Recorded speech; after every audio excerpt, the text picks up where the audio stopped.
نے اس رمضان میں بیان کیا کہ جو حاملہ عورت ہے اور دودھ پلانے والی وہ بھی روزہ چھوڑ سکتی ہے کیونکہ یہ بیماری ہے.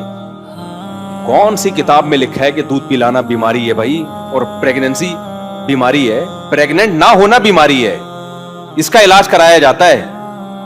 پھینکنے کی کوئی انتہا نہیں ہے یار, کچھ بھی لاؤ مارکیٹ میں پھینکتے چلے جاؤ. پراپر وے میں جب تک فقہ اصول فقہ نہ پڑھا ہو نا, اصول فقہ یہ قرآن و سنت ہی سے فقہا نے نکالا ہے. دودھ پلانے والی عورت کو روزہ چھوڑنے کی اجازت نہیں ہے. ہاں بعض عورتیں کہتی ہیں ہم دودھ پلاتے ہیں, چکر آتے ہیں, جب آ رہے یہ غالب گمان ہے تو پھر چھوڑ سکتی ہو. چکر آنا تو ہے, یہ ایک بیماری ہے, خالی دودھ پلانا تھوڑی ہے. بہت سی عورتیں صحت مند ہوتی ہیں, سارا دن بچے کو دودھ پلاتی ہیں, کچھ بھی نہیں ہوتا ان کو. پریگننسی میں اگر روزہ رکھنے سے نقصان ہو رہا ہے چھوڑ دیں آپ, نہیں ہو رہا تو پریگننسی بذات خود ایسی چیز نہیں ہے جس سے رمضان کا روزہ چھوڑنا جائز ہو جائے. یہ بیماری تھوڑی ہے, اس میں بیماری کا خطرہ ہو روزہ چھوڑنے میں تو ہے. یہ نہیں آئی میرا خیال ہے. دودھ پلانے سے بیمار ہونے کا خطرہ ہو تو پھر چھوڑ سکتے ہیں روزہ. دودھ پلانا بذات خود کوئی بیماری نہیں ہے. میں نے رمضان سے پہلے ایک اسکالر کا دیکھا, دے دن چل رہا ہے. بھائی آپ کیسے یار شریعت کی کوئی لائن کراس کر رہے ہو یار آپ. ریفرنسز سب کے پاس ہوتے ہیں. ریفرنس کیا ہے؟ وہ آیت جو ہے جس میں آتا ہے بیماری میں روزہ چھوڑ سکتے ہو, وہ آیت یہاں فٹ ہی نہیں ہو رہی ہے. پریگننٹ نہ ہونا بیماری ہے, تبھی تو عورتیں دوائیں کھا رہی ہوتی ہیں کہ پریگننسی ہو جائے. ہونا تھوڑی بھی, ہونا تو نیچرل ہے. رکھتی آئی ہیں ہمیشہ دودھ پلانے والی عورتیں بھی, پریگننٹ عورتیں بھی ہمیشہ رکھتی آئی ہیں روزہ. ہاں بہرحال اگر کسی کو نقصان ہو رہا ہے تو پھر ہم کہتے ہیں پھر ہم تھوڑی اس کو منع کر سکتے ہیں. بھئی اللہ نے اجازت دی ہے, چھوڑ سکتے ہیں روزہ. ایک دفعہ ایک صاحب میرے پاس آئے, مجھے بہت زیادہ کھانسی ہو رہی ہے اور ڈاکٹر نے کہا روزہ توڑ دو ورنہ یہ کھانسی اور زیادہ بڑھے گی, دوا لینی پڑے گی. انجیکشن وغیرہ سے آرام نہیں ہوا, کیا ہوا, یا گلا خراب تھا ان کا. انہوں نے کہا میں نے روزہ نہیں توڑا, گلا کی خرابی بڑھے گی میری. میں نے کہا چھوڑ سکتے ہو آپ روزہ. ایک صاحب بیٹھے ہوئے تھے, یار گلا خراب پہ رمضان کا روزہ چھوڑ دیا, ادھر امتحان دینے پہ روزہ چھوڑنا منع ہے, گلا خراب پہ. یعنی وہ آمدی صاحب نے کہہ دیا کہ کل پیپر ہے آپ روزہ چھوڑ دو. وہ اس پہ اتنی سختی کہ نہیں چھوڑ سکتے, بندے کا مستقبل داؤ پہ لگا ہوا ہے, اور ادھر گلا خراب ہے. گلے میں کیا ہے, گلا خراب ہے تو روزہ چھوڑ دو تاکہ گلا ٹھیک ہو جائے. تو یہ کیا ہے؟ میں نے کہا بھائی ہمارے باپ ماموں کا دین نہیں ہے. اللہ میاں نے گلے کو خرابی کو مانا ہے. بیماری ہے تو بیماری میں ڈاکٹر بولتے ہیں گلا خرابی کیا ہے, بیماری ہے. تو اللہ میاں نے کہا ہے کہ بیماری میں ٹھیک ہے. پیپر کو اللہ میاں نے, باقی کسی چیز کو عذر نہیں مانا. تو ہم تو وہی بتائیں گے جو اللہ میاں کہہ رہے ہیں. بھائی صاحب کیا خیال ہے؟ تو جب بھی جناب غامدی صاحب کہیں نا کہ مشقت کی وجہ سے روزہ چھوڑ سکتے ہیں, تو ان سے بولے ٹھیک ہے سفر میں اگر ٹینشن نہ ہو تو پھر چھوڑ سکتے ہیں کہ نہیں چھوڑ سکتے؟ پھر کیسے, پھر تو فرض ہونا چاہیے ہر. ہم تو کہتے ہیں بھائی سفر کتنا ہی آرام دہ ہو, کیسا ہی سکون والا سفر ہو, چاروں یعنی نہیں ہو ساتھ, یعنی ساتھ ہوں, کنفیوز ہوں اس میں کہ سکون جس کی چار ہو گئے تو ساتھ ہونے میں سکون ہے یا نہیں, یہ پھر ہم بعد میں بیٹھ کے اس مسئلے کو حل کریں گے. بہرحال یہ مثال واپس لے رہا ہوں میں, ٹھیک ہے. تو بہت سکون والا ہو, ہم تو کہتے ہیں بھائی پھر بھی روزہ چھوڑ سکتے, اللہ نے اجازت دے دی. نہ چھوڑو تو زیادہ اچھا ہے. رمضان کا روزہ ہے, رمضان کی فضیلت حاصل ہو جائے گی. نماز میں تو قصر ہی ہے, وہ تو 4 کی 2 ہی کرنی پڑے گی آپ کو, اس میں تو 4 کا آپشن نہیں ہے. حضرات فقہا کا دماغ کتنا تیز ہے, جن کو آج صبح شام لوگ گالیاں دیتے ہیں کہ فقہ شقہ نہیں مانتے. سوال پیدا ہوتا ہے رمضان میں روزہ چھوڑنے کی اجازت ہے, رکھنا ثواب ہے, اور جبکہ سفر میں 4 کی 2 ہی پڑھنی ہے, 4 نہیں کر سکتے. اس کی وجہ یہ ہے کہ 2 کی 4 کرنے میں سہولت نہیں ہے, بلکہ اللہ کی سہولت سے فائدہ نہ اٹھانا ہے. یہ اللہ نے کہا 2 پڑھ سکتے ہو, آپ کہہ رہے ہیں میں فنٹر گیری کروں گا, میں 4 ہی پڑھوں گا. تو جب اللہ تمہیں ایک سہولت دے رہا ہے تو کیوں فنٹر گیری کر رہے ہو یار؟ تمہارا باپ تمہیں ہدیہ دے رہا ہو, گفٹ دے رہا ہو, آپ کو ابو نہیں میں یہ موبائل آپ کا نہیں, میں تو مارکیٹ سے خرید کے لوں گا اچھا والا, ابا کو غصہ آئے گا کہ نہیں آئے گا؟ جبکہ رمضان کے روزے میں اللہ نے جو چھوڑنے کا آپشن دیا نا, تو بعض دفعہ رکھنے میں سہولت ہوتی ہے, کیونکہ یہ آپشن اللہ نے نہیں دیا کہ چھوڑ دو بالکل. اللہ نے کہا بعد میں رکھنا پڑے گا, تو اللہ بات سے بہتر ہے میں ابھی رکھ لوں, بعد میں بڑی ٹینشن ہوگی مجھے, ٹھیک ہے نا. تو اس میں رخصت متعین نہیں ہے, اس میں اللہ کی دی ہوئی سہولت سے فائدہ اٹھانے کا مطلب یہی کہ اس کو آپشنل رکھا جائے. بھائی اپنی سہولت دیکھو, میری طرف سے اجازت ہے چھوڑ دو. لیکن آدمی کہتا ہے اللہ بالکل تو چھوڑنے کی تو ہی نہیں اجازت دے رہا ہے نا, قضا کا حکم دے رہا ہے, تو بعد میں بھی رکھنا ہی ہے. ابھی ساری پبلک نے رکھا ہوا ہے تو ابھی میں بھی رکھ لوں تو زیادہ اچھا ہے, بعد میں اکیلے مجھ سے نہیں رکھا جائے گا. تبھی ہم نے دیکھا بیماری میں بھی لوگ روزہ رکھ ہی رہے ہوتے ہیں, سفر میں بھی رکھ ہی رہے ہوتے ہیں. یار بعد میں کون رکھے گا بیٹھ کے, اور باقی مشکل ہوتی ہے. سمجھتے ہو گے نہیں سمجھتے ہو, اس لیے روزہ آپشنل ہے, نماز آپشنل نہیں ہے. نماز میں آپ کو 4 کی 2 پڑھنی پڑیں گی. 4 پڑھنا یہ اس کی علامت ہے کہ آپ اللہ کی دی ہوئی رخصت کو سے فائدہ نہیں اٹھا رہے. آپ سمجھتے ہو کہ نہیں سمجھتے ہو. ابھی دیکھو ہوا کیا ہے, میں امریکہ سے آ رہا تھا نا, تو ہمارے ساتھ تھے ایک دوست میرے. میں نے کہا اس دفعہ ہم خاندانی روزہ رکھے گا سفر میں, خاندانی روزہ. انہوں نے کہا یہ کیا ہے بھائی. اب ہم امریکہ سے اڑے کراچی کی طرف, تو سورج کے مخالف سمت میں ہم جا رہے ہیں. سمجھ میں آ رہی ہے نا بات, سورج کے مخالف سمت میں. دن رات بہت اسپیڈ سے چینج ہو رہا ہے. میں نے کہا زندگی کا مختصر ترین روزہ رکھتے ہیں ہم, ثواب پورا ملے گا, گارنٹی ہے. ٹھیک ہے نا, کیونکہ دن بہت چھوٹا ہو رہا ہے نا.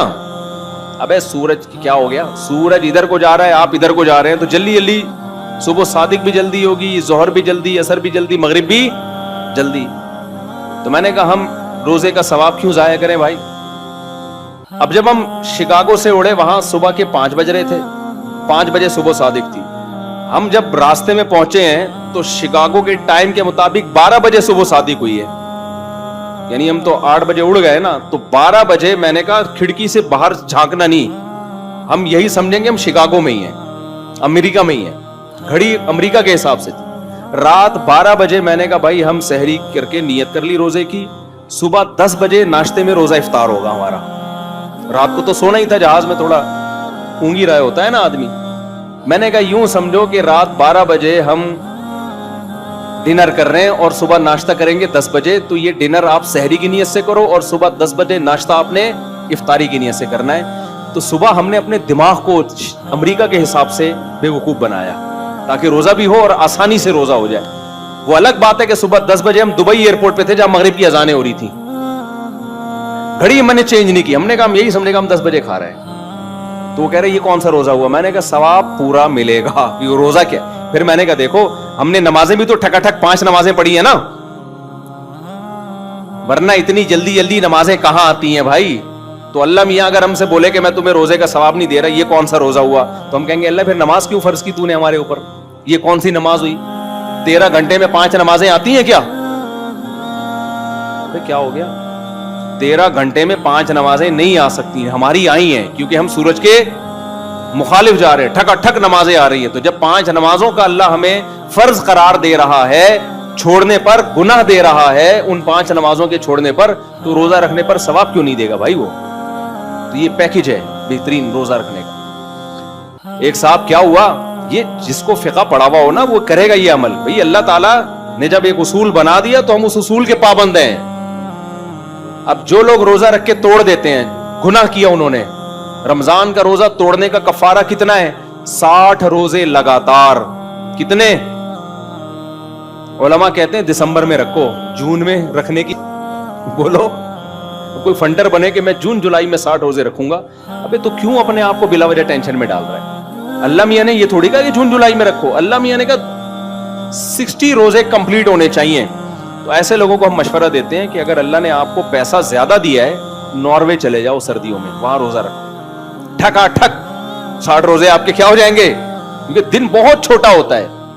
لیکن ظاہر ہے یہ غریب آدمی نہیں کر سکتا, تو غریب کے لیے یہی آپشن ہے کہ ادھر دسمبر میں رکھ لے, یا پنجاب میں دن اور سردیوں میں چھوٹا ہو جاتا ہے تو وہاں جا کے رکھ لے.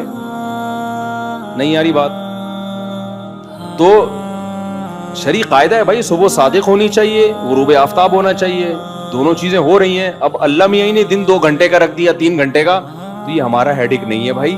یہ مسئلہ کس کا ہے, اللہ میاں کا. اللہ میاں اگر ہمیں قیامت کے دن کہہ دے کہ تمہیں ثواب نہیں ملے گا اتنے 3 گھنٹے کے روزے سے, 2 گھنٹے کے روزے سے کیا فائدہ, ہم کہیں گے اللہ تو دن بڑھا دیتا. ہماری نہ تو نے ناروے جانے پر پابندی لگائی تھی, ناروے نہیں کوئی بھی ایسا نا جو ساؤتھ پہ ہو, کوئی سستا ملک ہو, ناروے تو بہت مہنگا ہے, اور نہیں جاؤ, اتنا تو پیسہ کس کے پاس ہوتا ہے, ادھر ہی چلے جاؤ, مری چلے جاؤ, سوات چلے جاؤ, جہاں ٹھنڈے روزے ہوتے ہیں, تو کفارہ ادا ہو جائے گا. سمجھتے ہو نہیں سمجھتے, میرا خیال کفارہ بہرحال ادا, کیونکہ ہمیں اس سے ہم نے اس فارمیلٹی کو جو اللہ کا قانون ہے اس کو پورا کرنا ہے. اب ناروے میں رمضان کے روزے روک رکھتے ہیں نا, 2-2 3-3 4-4 گھنٹے کے روزے ہوتے ہیں, اتنے مختصر روزے. تو آپ کا کیا خیال ہے, ان کے روزے نہیں ہوتے کیا؟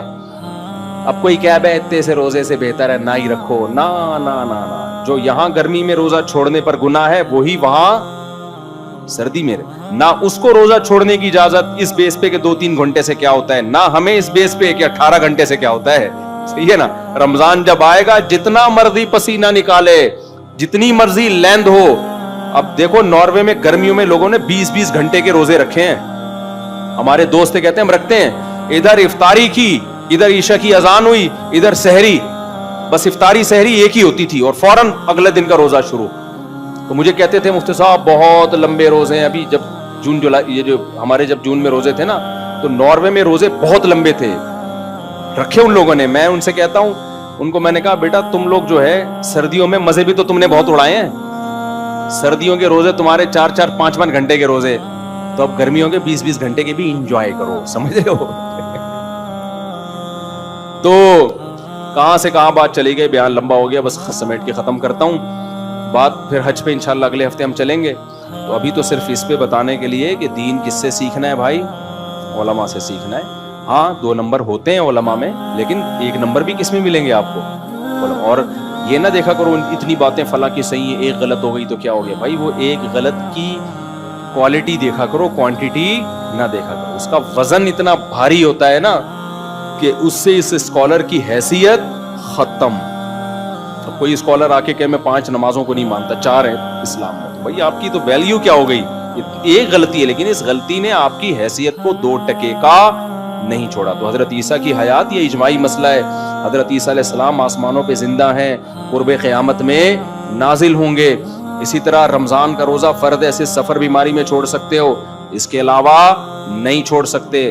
طلاق کے بعد, شوہر کی وفات کے بعد عورت پر عدت بولو فرض ہے 3 مینسز یا 4 مہینے 10 دن, اور جس کو مینسز نہیں آتے اس کی 3 مہینے 90 دن.